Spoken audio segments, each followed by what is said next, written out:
All right, hello YouTube. I am back in my OCD series of no particular order. I want to continue in my series in talking about, again, aspects of OCD, what it's like to have OCD as a Christian, and tips and suggestions for family and loved ones to know how to cope with having a family or family member or friend that has OCD, because it can be very hard, just like with any mental health challenge. You're not always sure what to say, not always sure what to do. So I hope to be able to help with that, and it also helps me personally in my recovery to talk about what it is like for me and to share these things. That being said, again, general disclaimer, I am not a mental health professional, and this information is purely for educational purposes only, and catharsis on my part. None of it is meant to be taken as a substitute for consulting with a qualified professional for OCD or any mental health condition you may have. I see a lot of very good qualified professionals that come on to YouTube and talk about what it's like to have OCD, what it's like for an OCD sufferer, and treatments and suggestions that can help people who suffer with OCD. And I love to watch those people, and I think that is that I love to hear what those people have to say. But I also think that it really helps OCD sufferers and friends and family of OCD sufferers to be able to hear what it's like from someone who actually has OCD, and to, give the bold, honest truth. Those of us with OCD don't always like to hear the bold, honest truth because we don't always like to be uncomfortable. But the fact is, with OCD, one of the facts is that you have to learn to be uncomfortable in order to get better and to cope in everyday life and situations. So I have come up with 5 components that come to OCD, and 5 things that family or family members can say to the person who has these things going on to help them not be so focused on the obsession, and to help them reframe their thinking and to not let the obsession take over their lives. So again, OCD is OCD. There are different subsets to it, but OCD is OCD. There are just different categories to it, different subsets that different people struggle with. I'm not going to cover those in this video. Not all components of OCD are going to affect people the same way. So this is just general information. But one of the number 1 components of OCD is uncertainty. That is one of the main factors that drives this disorder. If anything is uncertain to a person with OCD and you don't have certainty about an outcome or an answer to the situation, that for a person with OCD is very, very distressing. Now, some people might hear that and be like, well, what? Come on, we're all a little OCD like that. Not every, like, I get nervous when I don't know the outcome to something. Like, I get nervous on the edge of my seat. And yes, that is true, but that doesn't mean you have OCD just because you struggle with that. There's a difference in being like, oh, I'm kind of like on edge about not knowing the answer to that, but still being able to go about your daily life and your daily routine to a certain extent. For a person with OCD, uncertainty is absolutely crippling. Absolutely crippling. Like, if I could come up with the example, it could be such as maybe a landlord says that they are not sure if they're going to keep up this property for much longer, and they're not sure what they're going to do. And then if a tenant hears that, then that uncertainty can freak a person out. If that tenant has OCD, they could maybe take it to the extreme, such as, well, if they're not sure what they're going to do, that must mean that I'm about to get evicted, or I won't be able to live here anymore, or their downside, they're going to kick me out of the place. And that OCD and that uncertainty will eat away at that person, and just take over their whole day, and it can cripple their ability to function. It could, for a lot of people, it can be OCD in relationships, feeling uncertain. Am I attracted to this person? Am I really meant to be with this person? Is this the right thing? Is this a red flag? Just looking at common sense situations, like, yes, it's good to be a bit skeptical, but taking the freaking out over the uncertainty to a whole different level. Again, non-OCD sufferers might be like, come on, this is something that can happen to everybody. But you OCD sufferers, people who don't like uncertainty, I think you know what I'm getting at. Again, what might not seem like a big deal to you, uncertain stuff, not exactly a clear-cut outcome to a situation, that is very, very distressing for a lot of people with OCD, at least myself. Maybe not for other ones, but at least it is for me. So uncertainty about a situation, not knowing about something, that is just extremely, extremely distressing for someone with OCD. So that is a major component that comes into play. The second one that I have written down is urgency, and that's very much so tied into the uncertainty.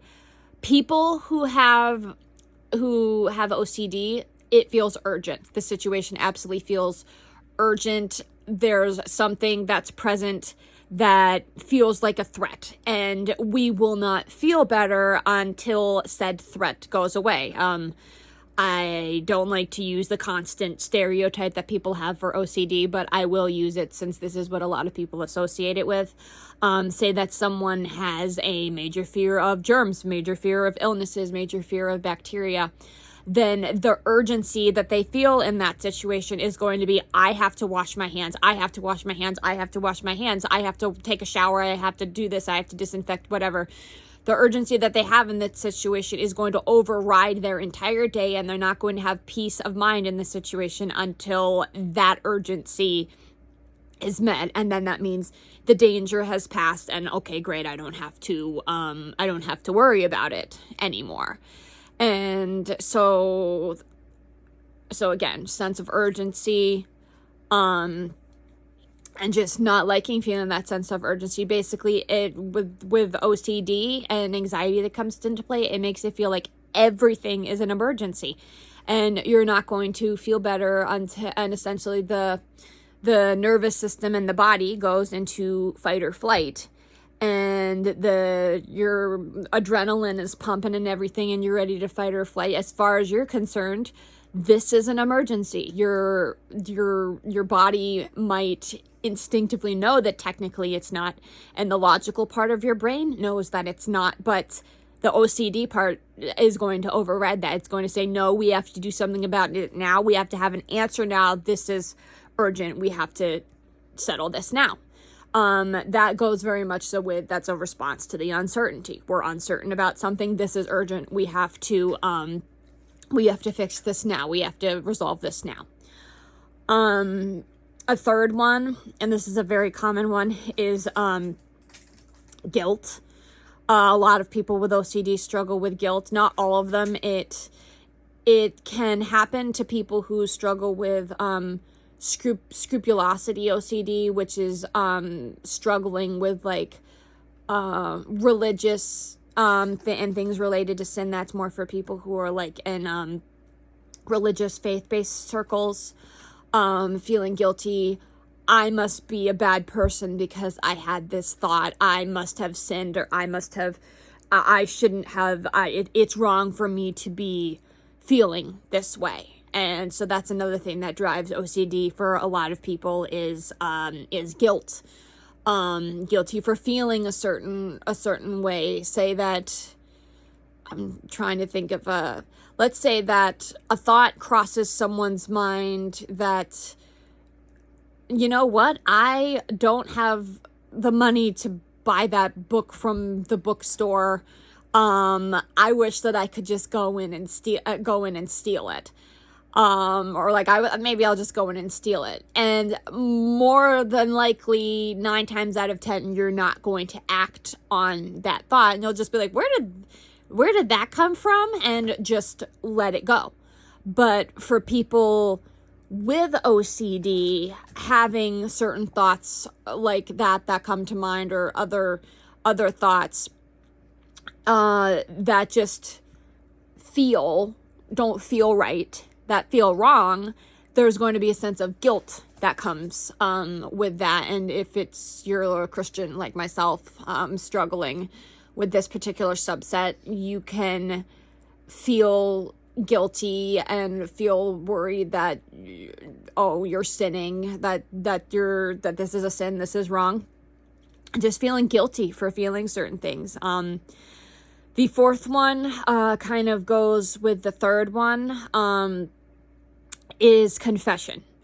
A lot of people with OCD feel the need to confess things that they really don't need to confess. But in order to make themselves feel better, then they'll go to a person and be like, hey, I just want to let you know that I did X, Y, and Z, or I had a thought about X, Y, and Z. And they might be like, okay, why are you telling me that? And you're like, it was just really bothering me, and I just felt like I had to tell you. And it can be, to other people, it can be annoying. I know that it's annoying. And it's exhausting. It can be very, very exhausting, for the people that have people coming to them, who are suffering with this. But again, confession is a major component of it. The person just does not feel right. They don't like carrying this around for themselves. If it's something that feels wrong, or something that they just feel that needs to be shared, or if they have a fear that something bad will happen if they don't share it, then those are all components that can come into play as to why a person might want to confess. Again, people's reasoning for confession is going to be different, but basically, in short, it's the same for everybody, and that we don't like, the person with OCD doesn't like what they're feeling, so they want to confess to someone because they're like, okay, I want to let up the pressure on myself. I don't like feeling this way, so I just want to get it out in the open. And then the fifth one is a very trademark one for OCD, that a lot of you or people are probably more familiar with, and is reassurance. Asking for reassurance, wanting reassurance, coming to people, people coming to you asking for reassurance. It could be such as, I had this thought. Do you think that I'm a bad person, or that I'm a sinner because I had this thought? It can be, do you feel a little bit sick? Do you think that you're sick? Did you touch that thing that I just touched? Because I don't want to get sick. I need you to assure me that you didn't touch that. Or, this situation happened. I don't have certainty about this, and I would just like some reassurance that X, Y, and Z situation is going to happen. For me, working in the veterinary field and owning pets, it can, if anything ever comes up with any of them, like any pet owner, I get concerned. But my OCD takes it absolutely to the next level, so I can be absolutely convinced that if I don't have an answer for something that's going on to my pets, something bad is going to happen to them, and I will not trust my own judgment, even though I've worked in this field for many years now, and I have a fairly decent idea of how things work and what to do and what not to do. I will still question myself, and I might start asking other people, or panic Googling or something, to give myself reassurance. So basically, all of this stuff, cats, all of it ties in together. A person with OCD, we don't like feelings of uncertainty. A feeling of uncertainty is going to lead to a sense of urgency. We want certainty in the situation. It is urgent that we get certainty in this situation, and we want to do whatever we can to get that certainty met. And then, depending on what is going on, we might feel guilt for what is happening in the situation that we are feeling uncertain about. And and so then in turn, in order to help make ourselves feel better, we then feel the need to confess to somebody. And then when we confess to somebody, we want reassurance that everything is going to be okay and that nothing bad is going to happen. So that's kind of a overview of how OCD works. Again, it's not the same for everybody. It's different, but those are some of the trademark things that happen. So I shared all of that, and you're probably like, so you share that, where do you go from here? Well, again, obviously see a qualified professional, you or your loved ones see a qualified professional. But these are just some suggestions that I'm going to give as to how to interact with a person who is demonstrating these types of behaviors. Even if they haven't actually been diagnosed with OCD, if they're demonstrating some of these behaviors, you can still try these tips and tricks that I'm about to give you. Obviously, don't try to diagnose them yourselves. Don't say, it sounds like you have OCD because some chick on YouTube said X, Y, and Z. Don't say that. But it obviously can be very exhausting for you, the person not suffering with OCD, to be having someone come into you with this stuff. Even though you love them dearly, they are a very, very important person in your life, it still is extremely exhausting and tiring to deal with the same stuff that happens over and over and over. That's the nature of this disorder. It might stop fixating on one particular obsession, but then it'll find something new to obsess over. And you can reach a point that you're just feeling very emotionally and mentally drained from this person. And then you might feel bad that you're feeling that way because you're like, I want to help this person, but they are exhausting me. And I just want to say that you're completely validated and not wrong to be feeling that way. And I'm saying this as an OCD sufferer myself, you have every single right to put boundaries down with that person. It might feel like you're being mean. It might feel like you're being unkind. It might feel like you're not caring. Not the case at all. You have absolutely every single right to protect your own mental and emotional well-being. And sometimes we OCD sufferers just need someone to draw a line in the sand with us. That is very hard for me to say as an OCD sufferer, because when I'm in a situation when I am panicking, I am struggling with uncertainty, I am feeling a sense of urgency that I want a resolution, I don't want someone to draw a line in the sand with me and tell me that that this is my OCD getting the better of me. I want to be reassured and I want to be told that it's going to be okay. So I'm obviously saying that, I'm saying it with the understanding that as an OCD sufferer, having someone say those things to you is hard. It is very, very hard. I have had people that had to draw the line in the sand with me and say, Anna, I'm happy to help you, but we can't keep on beating this dead horse because you're letting your OCD get the better of you. And I don't always like to hear that, but sometimes I have to hear it because it's what I have to hear in order to take the steps that I need for myself to get myself better in this situation. So some things that you can say are kind of words to a person dealing with OCD. And again, obviously don't do it in a taunting way. Obviously do it in a loving way. You can just say to them some dreaded words, which is, what if? What if X, Y, and Z does happen? What if I didn't wash that area that I just touched? What if I do feel sick? What if what you're fearing does happen? And when you're presenting that possibility to the OCD sufferer, what you are doing is you are helping them face the thing that is scaring them.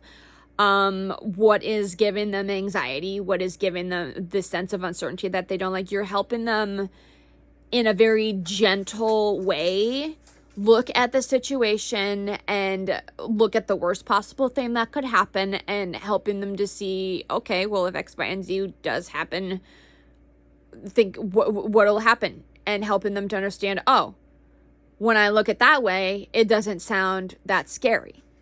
And to help them understand that, okay, if it does happen, I will have the tools to be able to handle it if it does. Again, it's not fun. It's not a fun thing to be presented with, but it is something that you have to do with someone who has OCD, because reassuring someone with OCD, it's only like putting a Band-Aid on a giant wound that needs to be bandaged and have proper medical attention. It's only going to fix the problem for a little while, and then once that Band-Aid falls off, then the OCD is back at it, and it still wants more and more reassurance. The problem with reassuring someone with OCD over and over and over is that is reinforcing in the brain that the sufferer has something to be afraid of, has something to be anxious about, has something to be obsessing over, and the reassurance is only going to work temporarily, and then the brain is going to start questioning again and wanting. So it's really important to present someone with OCD with just, what if? Same thing that goes along with that. Second thing is this YouTuber that I like to follow. I'm going to make sure to link his information. He's an anxiety and OCD specialist, and he's a therapist who specializes in helping people with OCD. And something that he says to say to OCD sufferers is, maybe, maybe not. Just to say, okay, maybe that will happen. Maybe it won't happen. Don't know. Maybe, maybe not. And that's, again, not something that we people with OCD like to hear. We don't like to hear the uncertainty, but the fact is we have got to learn that uncertainty is a part of life, and not knowing the answers to things is a part of life, and need to be presented with that possibility. And that kind of goes along with saying, what if, saying maybe, maybe not. Well, maybe it won't happen. Likely it won't, but what if it does? What if it does? What will I do if it does? And then, okay, well, will I be prepared and have the tools that I need in order to handle it if it does happen? Yeah, I think I will. And then when you approach it and look at it that way, help them look at it that way, then it can help make it a bit less threatening. I mean, it'll still appear threatening, but when you word it that way, it can help make it look less threatening. Another thing to ask someone is, do you really need to know? And obviously, don't, again, be kind when you're saying this stuff. Don't be like, do you really need to know if I'm sick right now? Not that way. Just in a very friendly, lighthearted way. Do you really need to know? And if the person says, well, yeah, I do. And you can just ask the person why. Why do you feel the need to really need to know? Well, I need to know if you're sick, so then I know that I won't get sick. And you'd be like, okay. And if I am sick and you got sick, then what? And then when you're presenting that what if to them and helping them to look at it that way rather than reassuring them, then you are helping them to reframe their way of thinking and to learn to face the possibility of uncertainty or what they're fearing might happen in a healthier way. Another thing that you can say in response to that, in response to someone coming for OCD with OCD issues and wanting reassurance or asking something, you can just say, I don't have an answer for you. Again, kindness, everything. Don't be, slapstick. Don't be, I don't have an answer for you. Leave me alone. I don't have an answer for you. Maybe, maybe not. We'll have to see. But you know that I'm here for you regardless of either what the outcome is, and I know that you have what it takes to be able to get through this, and I will help you get through it. But I am not going to give you an answer, and I am not going to reassure you, because if we do that, that's only going to reinforce in your brain that this is something that you need to be freaked out over. So again, that's another thing to say. I don't have an answer for you. Another thing to say to a person struggling is to say, let's redirect. Like, let's redirect your way of thinking. Now don't tell a person struggling with OCD, just think about something else, because we can't. That's like saying to someone, don't think about a pink elephant or don't think about a zebra, and then you're going to think about a pink elephant or a zebra. So telling someone with OCD to just think about something else, it's not going to help them, and it's also not possible. So don't say that, but just kind of saying, well, let's try to reframe let's redirect our way of thinking. Then maybe you could suggest some grounding exercises, like name 5 things you could smell, name 3 things that you see of this color, or like, well, why don't we try to redirect the situation and see it in a different way, such as, trying to think of an example. Let's say that